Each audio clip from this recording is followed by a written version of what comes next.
Elle était lieu de rendez-vous, convivialité et repos. La sculpturale fontaine du Larvoto avait été créée à l'initiative du prince Régnier III.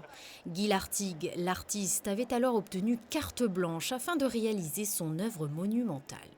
La promenade terminée, à l'époque il n'y avait pas l'hôtel, on voyait la mer.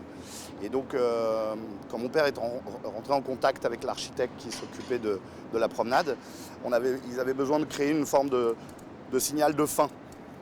Et donc mon père a proposé un bassin circulaire pour tourner autour, pour les rendez-vous, et puis un bas-relief, un buffet de 15 mètres pour bien signaler la fin de la promenade. À l'époque, on voyait encore la mer, alors ça donnait une dimension de perspective assez incroyable. Edmond Pasteur avait fabriqué les bassins et la mise au point du béton immergé derrière les carrosseries, le carrossage que mon père a fabriqué, ainsi que les jets d'eau. Et donc c'était une association dans les années 70, apparemment très amusante, puisque Edmond, quand je l'ai croisé en lui expliquant qu'on l'a démonté, m'a donné ses conseils et m'a surtout raconté les épopées folles nocturnes de mon père et de lui. Voilà. À la veille de l'importante opération de modernisation de la promenade du Larvoto, les travaux de démontage ont commencé il y a 6 mois.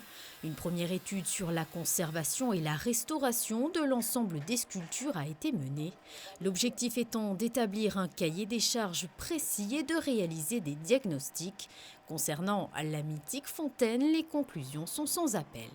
La fontaine a un avenir évidemment, et de cet impératif de la déménager pendant le chantier qui est d'un côté une contrainte pour la conservation de l'œuvre. Évidemment, on va en faire un atout puisque ça nous permet de la faire restaurer, ce qui était vraiment nécessaire, voilà, avec le regard de l'artiste qui suit vraiment le chantier à travers notamment son fils Brice.